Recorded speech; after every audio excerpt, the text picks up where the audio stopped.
नमस्कार, स्वागत है आप सभी का एफएम न्यूज में। और आप देख रहे हैं हमारा इस खास कार्यक्रम। सीधे आपको लिए चलते उत्तर प्रदेश की राजधानी लखनऊ, जहां पर हमारे सहयोगी संजीव मौजूद हैं। जनता के बीच में जाकर माइक ऑन कार्यक्रम का ये आयोजन किया जा रहा है, जिसमें देखा जा रहा है कि जनता से जाकर उनका मूड टटोल रहे हैं और जान रहे हैं एक महत्वपूर्ण विषय पर तमाम जानकारियां।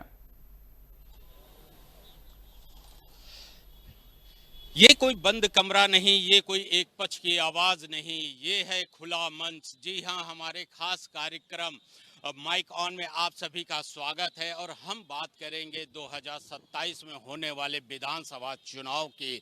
ये जरूर है कि अभी विधानसभा चुनाव में समय तो जरूर है, लेकिन अभी से ये कहा जा सकता है कि जो राजनीतिक दल हैं वो तैयारियां करना शुरू कर दी हैं। कुछ राजनीतिक दलों ने तो अपने प्रत्याशियों के नाम की घोषणा भी कर दी है, जबकि कुछ राजनीतिक दलों में जो प्रत्याशी हैं उनके नामों पर चर्चा भी होना शुरू हो चुका है। और हमारे साथ इस चर्चा में शामिल हो रहे हैं एफएम के स्थानीय संपादक श्री सुरेश बहादुर सिंह जी। इसके अलावा अगर भारतीय जनता पार्टी से बात की जाए तो भारतीय जनता पार्टी के जो प्रवक्ता हैं आशीष तिवारी जी हैं। समाजवादी पार्टी की बात की जाए तो समाजवादी पार्टी से अभिषेक वाजपेयी जी हैं। तो हम अपनी चर्चा शुरू करते हैं कि आखिर में इस यानी कि 2027 में जो विधानसभा का चुनाव होने वाला है, उस चुनाव में क्या मुद्दे रहेंगे।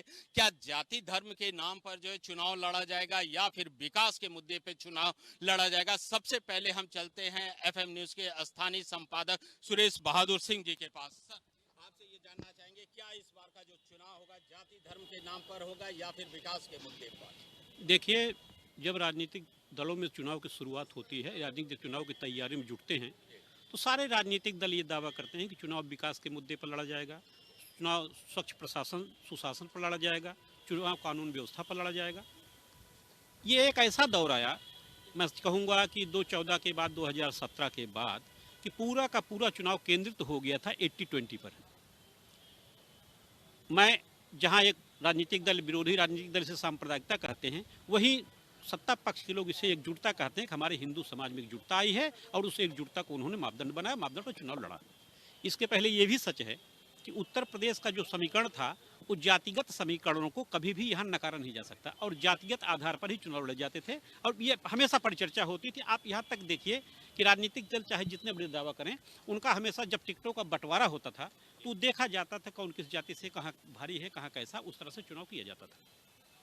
मैं फिर देख रहा हूँ, इसमें कोई दो राय नहीं कि उत्तर प्रदेश में योगी सरकार में संगठित गिरोहों का पूरी तरह सफाया हो गया है। कानून व्यवस्था के नाम पर निश्चित रूप से सुधार है और उसका असर देखने को मिल रहा है कि यहाँ पर फिर से एक निवेश आ रहा है, इतना अच्छा निवेश आ रहा है। भाई आप देखिए, मुख्यमंत्री जी वहाँ जापान और वहाँ सिंगापुर से लेके आए हैं, उप मुख्यमंत्री जी जर्मनी से लेके आए हैं, सारी चीज़ें हैं। लेकिन फिर समाजवादी पार्टी के जो प्रवक्ता है उनसे बात करते हैं अभिषेक जी से। अभिषेक जी, क्या लग रहा है कि इस यानी कि 2027 का जो चुनाव है वो क्या जाति धर्म पर या फिर विकास के मुद्दे पे, किस पे आप लोग। देखिए, इस बार का जो चुनाव होगा जनता जनार्दन के नाम पर चुनाव होगा। और जनता चाहती क्या है और जनता देख क्या रही है। जनता चाहती है रोजगार, चाहती है अच्छा स्वास्थ्य सेवाएं, चाहती है जनता, चाहती है सुरक्षा, जनता चाहती है कि इकोनॉमी हमारी अच्छे से रन करे, जनता चाहती है कि हर कोई व्यक्ति एक साथ मिल करके आगे बढ़े, क्योंकि प्रदेश की जिम्मेदारी उस जनता के ऊपर है। जो मुखिया कहते हैं कि सबका साथ सबका विकास, क्या वो आज उस पर खड़े हैं? इस बात को देखना पड़ेगा। जनता देख रही है, जनता देख रही है कि कैसे ब्राह्मणों पर अत्याचार होता है, जनता देख रही है कि कैसे ब्राह्मणों पर अत्याचार हो रहा है। आपसे जानना चाहूंगा, भारतीय जनता पार्टी से प्रवक्ता है, जिस तरह से इनका ये कहना है कि जो कानून व्यवस्था है, इन्होंने आरोप लगाया कानून व्यवस्था ठीक नहीं है, रोजगार की बात कही है इन्होंने, क्या कहेंगे। हाँ नहीं, बिल्कुल कानून व्यवस्था ठीक नहीं है। अब कोई माफिया यहाँ पर कानून व्यवस्था को चला नहीं रहा है, तो इनके हिसाब से, समाजवादियों के हिसाब से तो कानून व्यवस्था तभी सही होती है जब माफिया चलाए। यहाँ पर कानून का राज हो जाएगा तो इनके लिए तो वैसे ही मुश्किल है, क्योंकि इनके समय में देखने को हमेशा मिला है, मुख्तार अंसारी से लेकर अतीक अहमद तक किस तरीके से प्रदेश की कानून व्यवस्था में उनका हस्तक्षेप हुआ करता था। ये यहाँ की जनता को से कोई छुपा हुआ थोड़ी है, तो इनको तो दिक्कत होगी। इनके लिए ये बिल्कुल कह रहे हैं बेरोजगारी है, बेरोजगारी, लेकिन बेरोजगार कौन हुए? बेरोजगार हुए समाजवादी पार्टी के नेता, समाजवादी पार्टी के कार्यकर्ता। तो इनकी दाल निकल रही है क्या इस सरकार में, क्या कहेंगे? नहीं नहीं, इनकी दाल तो अब ये भूल ही जाए, इनके पास दाल भी नहीं बचेगी इस बार, क्योंकि जितना इन लोगों ने 4 बार इनकी सरकार रही, 4 बार उत्तर प्रदेश की सरकार ने समाजवादियों को यहाँ पर मौका दिया, लेकिन मौका देने के बाद उत्तर प्रदेश की जनता को मिला क्या? सिर्फ डर मिला, भय मिला, महिला सुरक्षा मिली और इसके अलावा तो कुछ नहीं मिला। तो इनके लिए तो बेरोजगारी बिल्कुल निश्चित है। आज जितने विपक्ष के नेता हैं वो बेरोजगार हैं, ये बात बिल्कुल सही है जी। बेरोजगार, इनका कहना है कि जब आपकी सरकार थी तो जिस हिसाब से डेवलप होना चाहिए उस हिसाब से न तो विकास हुआ, नहीं रोजगार के मौके मिले। हमारे भाई ने कहा कि मिला क्या, तो मिला पे मुझे लगता है कि इनको फिर से सोचना चाहिए या तो ज्ञानवर्धन करके आना चाहिए। आप दिल्ली से चालू कीजिए, आगरा एक्सप्रेसवे पे आएंगे, किसने दिया? समाजवादी सरकार ने दिया। थोड़ा और आगे बढ़ जाएंगे तो इकाना स्टेडियम पहुंच जाएंगे, किसने दिया? इंटरनेशनल मैच होते हैं, किसने दिया? समाजवादी सरकार ने दिया। और थोड़ा बगल में आ जाएंगे तो डायल 100 का हेडक्वार्टर किसने दिया? बाकायदा मुख्यालय समाजवादी सरकार ने दिया। थोड़ा और बगल में पहुंच जाएंगे तो एससीएल किसने दिया? समाजवादी सरकार ने दिया। आपने भी, अगर भारतीय जनता पार्टी की बात की जाए तो 6 मेरी उसको भी मैं आपको बता देता हूँ, मैं उसको भी बता देता हूँ कि अगर आप पूर्वांचल की बात करना चाहते हैं तो वो किसके समय में प्रोजेक्ट पास हुआ था? समाजवादी सरकार में। और अगर आप बाकायदा बुंदेलखंड की बात करेंगे, आप सब ने देखा कि पहला फीता काटते ही वो बह गई थी रोड। तो कौन सी बात करना चाहते हैं? विकास के नाम पर सिर्फ लूट के काम किया है भारतीय जनता पार्टी ने, उसके अलावा कोई काम न कर सकी। और आप ये भी देखिए कि 10 साल हो गए, 10 साल के बाद भी अगर आपको विपक्ष का सहारा लेना पड़ रहा है, अपने कामों को नहीं गिना पा रहे हैं, तो ये आपकी नाकामयाबी है। और तो और अभी ताजा पकड़ में आप देख लीजिए कि मुख्यमंत्री जी क्या कहते हैं और उप मुख्यमंत्री क्या कह रहे हैं। आप इसके बारे में सोचिए। एक तरफ एक मुख्यमंत्री, क्या आपने उससे सर्टिफिकेट मांगा संत होने का? क्या आप दूसरे व्यक्ति ने क्यों साधा? दूसरे व्यक्ति, क्या आप सोच सकते हैं कि समाज में किसी भी व्यक्ति की शिखा पकड़ करके उसको मारा जाए? 80 साल के बुजुर्ग को जूतों से मारा जाए? ये भारतीय जनता पार्टी जो सनातन की ठेकेदार कहलाती है, आप इस बात को समझ लीजिए। ये हम तो उसकी बात करेंगे जिसके पॉकेट में 100 रुपया भी नहीं है। चलिए रोजगार की बात हो रही है, अब बात कर लेते हैं कि पार्टी के मजबूती, आगे संगठन की बात की जाए तो आगे 2027 का चुनाव की बात की जाए तो क्या तैयारियां कर ली है? देखिए, हमारी तैयारी तो साफ है। हमने जो जन कल्याणकारी योजनाएं जनता के लिए लाई हैं उसी पर हमारे पास, हमको जनता ने उसी पर वोट दिया है। 17 में भी हमको जिताकर लाई। हमने 17 में जो काम करे उसकी बदौलत हमको 22 में जिताया। और ये बहुत बड़े काम बोलता है और एक्सप्रेस वे सब गिना रहे हैं। इतने ही आप काबिल थे तो आपको जनता ने क्यों हरा दिया? जनता तो काम देख रही थी ना, लेकिन जनता ने आपको हरा दिया। अब आप यहाँ पर बता रहे हो कि हमने तो बहुत उद्धार कर दिया था। यूपी सरकार की योजनाओं के बारे में भी आप बता दीजिए, कौन सी योजना? देखिए, मैंने आपको बताया, आप जो बड़ी बड़ी योजनाएं मैं आपको बता दूं, जो गरीबों के लिए हम लोग लेके आए, चाहे आयुष्मान का मामला आप ले लो, आप हर घर जल का मामला ले लो, आप शौचालय का मामला ले लो, ऐसे तमाम हैं जो जिनका फायदा सब ने उठाया है और सब लेने। आपका इनका ये इसलिए नहीं बोलने देंगे क्योंकि जनता इनका जो इनके धागे खुल रहे वो सुन ना ले। ये चाहते हैं कि कहीं जनता सच्चाई ना सुन ले, इसलिए मैं तो शांति से सुनता हूं, लेकिन इनका भोपू इसलिए बचता रहेगा चूंकि ये डर रहे हैं। और जनता जानती, चिल्लाता कौन है? चिल्लाता वही है जो गलत होता है, उसको लगता है चिल्ला के हम सारी चीजें कर लेंगे। तो इतना सा मामला है कि भारतीय जनता पार्टी ने जो काम करे हैं उसके दम पर उत्तर प्रदेश की जनता ने हमको 2017 में जिताया, हमको 2022 में जिताने का काम करा।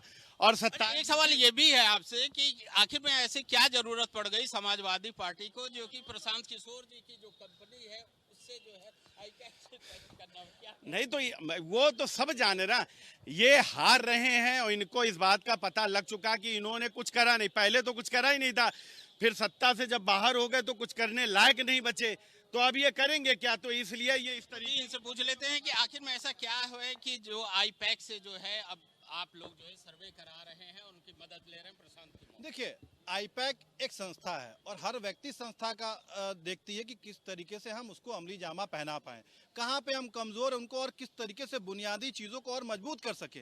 ये हर व्यक्ति देखती है। क्या भारतीय जनता पार्टी नहीं देखती है? भारतीय जनता पार्टी तो ऐसे प्रोपेगेंडा करती है कि सारी की सारी सीटें उसके पास आ जाएंगी। आप ये समझ सकते हैं कि अगर 200 सीट आनी होगी, उसके बाद वो दिखाएंगे कितनी की 400 सीटें आ गई, तो कितना बड़ा प्रोपेगेंडा तो भारतीय जनता पार्टी फैलाती है। आप ये समझ लीजिए कि कोई चुनाव होता, भारतीय जनता पार्टी कैसे कह सकती है कि मेरे पास इतनी सीटें आएंगी?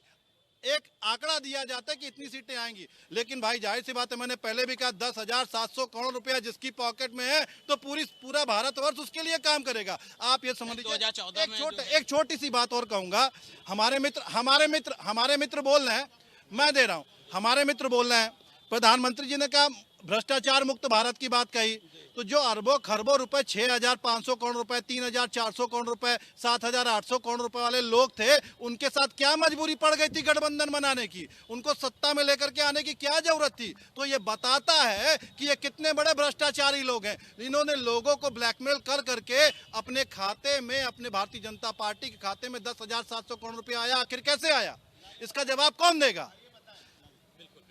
नहीं, मैं सर से भी बात करना चाहूँगा। सर, जिस तरह से अभी बात हो रही थी, संगठन की बात हो रही थी, तो आपको क्या लगता है कि जो संगठन की मजबूती की बात की जाए तो कौन से राजनीतिक दल जो है सबसे ज्यादा इस?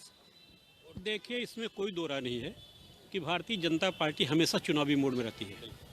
चुनाव की तैयारियों में निश्चित रूप से और अन्य दलों से आगे रहते हैं, क्योंकि हमेशा कहीं न कहीं कोई न कोई आयोजन, कोई न कोई कार्रवाई उनकी होती रहती है। और चुनाव में देखिए संगठनात्मक रूप से, जैसे अभी आप देखिए चुनाव को ही देखते हुए आप देखिएगा, उन्होंने प्रदेश अध्यक्ष का वो किया, प्रदेश अध्यक्ष का चुनाव किया, उससे उन्होंने कोशिश किया प्रदेश अध्यक्ष को ला करके कोई कुर्मी मतदाता जोड़ सकें। बाकी जिम्मेदारी जिस तरह से आप देख रहे हैं कि अब ये चुनावी वर्ष शुरू हो गया, जैसे उन्होंने शिक्षा मित्रों को 1,000 रुपये बढ़ाकर 18,000 कर दिया, अन्य को 17,000 बढ़ा दिया, उनका जो बढ़ा दिया। तो इस तरह से ये जो चीज़ें हो रही हैं, ये निश्चित रूप से चुनाव को ही ध्यान में रखकर किया जा रहा है, क्योंकि एक चुनावी वर्ष है, ये चुनावी वर्ष चल रहा है, तो इसलिए चुनावी वर्ष में तमाम इस तरह की घोषणाएं होंगी। बिल्कुल। ये अच्छा, आपको क्या लगता है कि क्यों आखिर में जो है एक बार फिर प्रशांत कुमार की जो कंपनी है आईपैक, उसकी मदद जो है समाजवादी पार्टी को पड़ रही है? अगर देखा जाए तो इससे पहले 2014 में भाजपा ने भी देखिए ये आप शुरुआत कीजिए। शुरुआत उन्होंने कहाँ से की थी? प्रशांत किशोर ने। उन्होंने प्रशांत किशोर ने ही दावा किया था, प्रशांत किशोर ने ही दावा किया था, प्रशांत किशोर ने ही दावा किया था कि उन्होंने ही मोदी जी को, प्रशांत किशोर ने ही दावा किया था कि मोदी जी को सबसे पहले भाजपा ने उनको हायर किया था। उसके बाद वो मोदी को लाए, वो इतना क्लेम करने लगे जैसे मोदी उन्हीं की वजह से आए थे, नहीं आए। फिर उन्होंने कांग्रेस का ठेका लिया, कांग्रेस में बुरी तरह फ्लॉप हो गए। अब उसके बाद नहीं, मैं इस तरह कह रहा हूँ जैसे उसके बाद वो खुद इतने काबिल हो गए, खुद चुनाव लड़ने लगे, चुनाव लड़ने एक भी सीट नहीं जीत पाए। प्रशांत किशोर इतने काबिल हैं कि खुद भी एक सीट नहीं जीत पाए। इसलिए जो कंपनीज हैं, जो पार्टीज हैं, ये हायर करती हैं, लोगों को हायर करती रहती हैं। तो उन्होंने एक समाजवादी पार्टी ने अपना सोच के ही हायर किया होगा, उनको फायदा पहुंचाएंगे। जिस तरह से अभी बात हो रही थी, तो अगर आपको लगता है कि अगर आपकी पार्टी सत्ता में आती है तो कानून व्यवस्था को लेकर क्या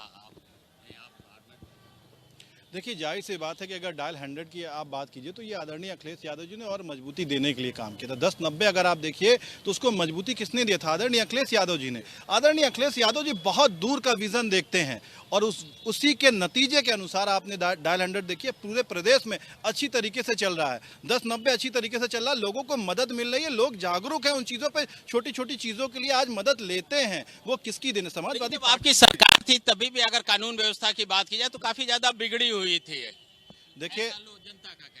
देखिए आदरणीय अखिलेश यादव जी ने हमेशा से कानून व्यवस्था को प्राथमिकता दी है और कहीं ना कहीं लोग, भारतीय जनता पार्टी के और उनके समर्थक लोग हमेशा उत्पात करते रहते हैं। आप देखिए आज के समय में अगर सबसे बड़ी चीज़ अगर आप देखेंगे, उत्तर प्रदेश अमली जामा नहीं पहन पा रहा है। आप देखिए उत्तर प्रदेश करा रहा है। 10-90 की मैं बात कर रहा था, कुछ टाइम तकरीबन 3-4 महीने पहले आपने देखा कि इस सवाल का जवाब ले लेते हैं कि क्या वाकई में जो है उत्तर प्रदेश इस समय करा रहा है कानून व्यवस्था के मामले में?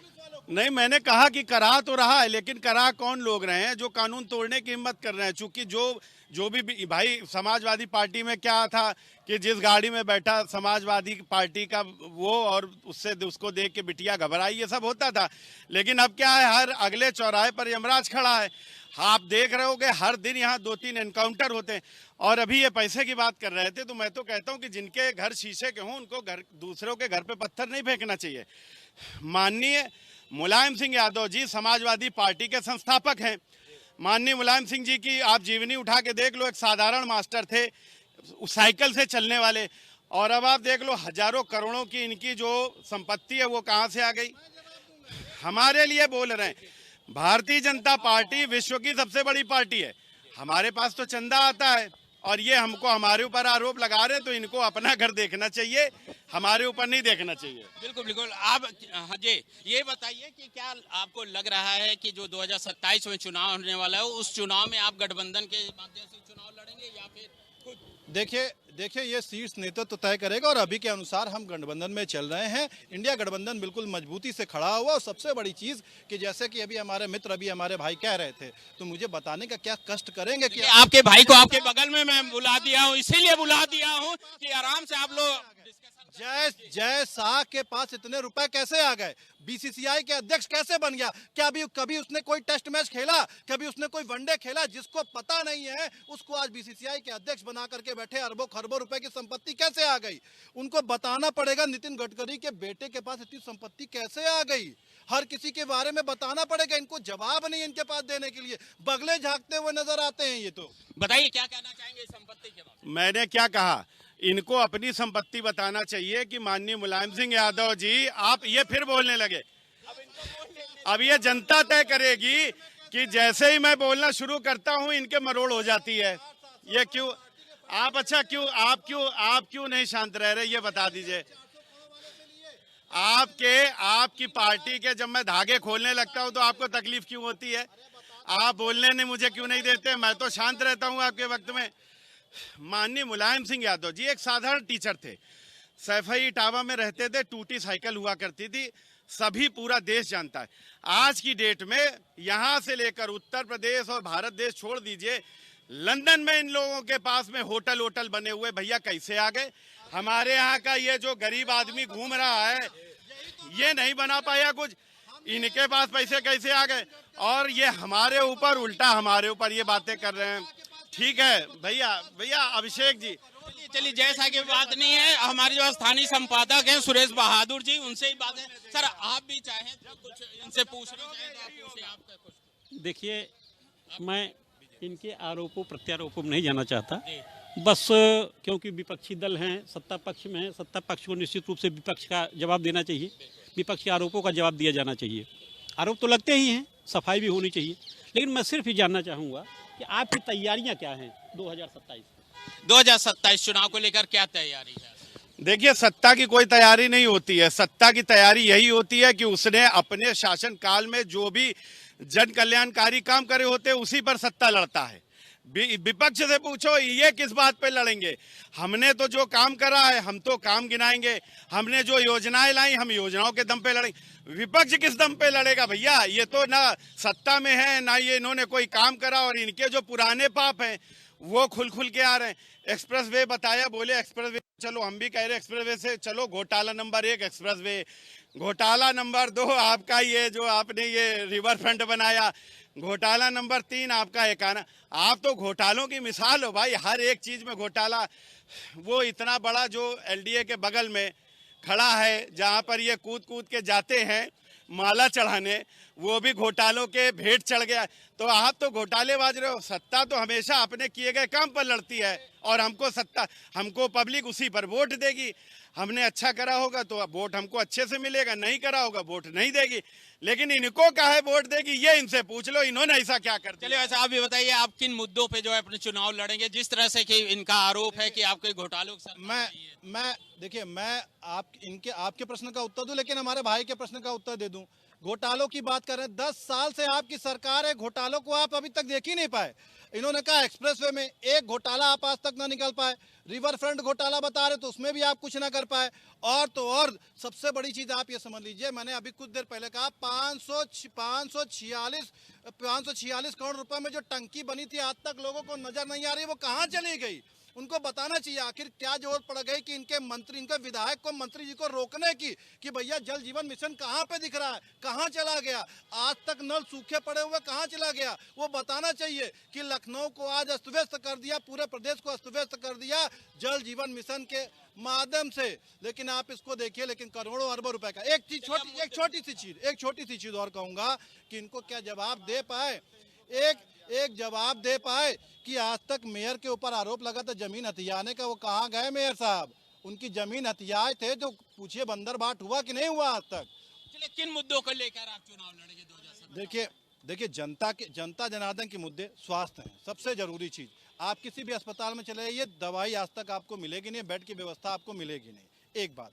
दूसरी चीज, सुरक्षा की स्थिति क्या है? रात में 12 बजे 10:90 की महिला को अगर पुलिस वाले बुलाने पड़े खुद के लिए, तो सोचिए सुरक्षा का मुद्दा क्या है। तो देखा संजीव जी, जिस प्रकार से देखा जा रहा है कि तमाम राजनीतिक दल अपनी अपनी बातों का जिक्र कर रहे हैं और माइक ऑन में चाहे वो समाजवादी पार्टी के प्रवक्ता हो, बीजेपी के प्रवक्ता हो, उन्होंने अपना अपना पक्ष रखा है। 2027 के विधानसभा चुनाव को लेकर किस प्रकार से रणनीतियां बनानी है, इन सभी बातों का जिक्र किया गया। और हमारे इस खास कार्यक्रम माइक ऑन में इतना ही। बाकी खबरों के लिए आप बने रहिए FM न्यूज के साथ। तब तक के लिए नमस्कार।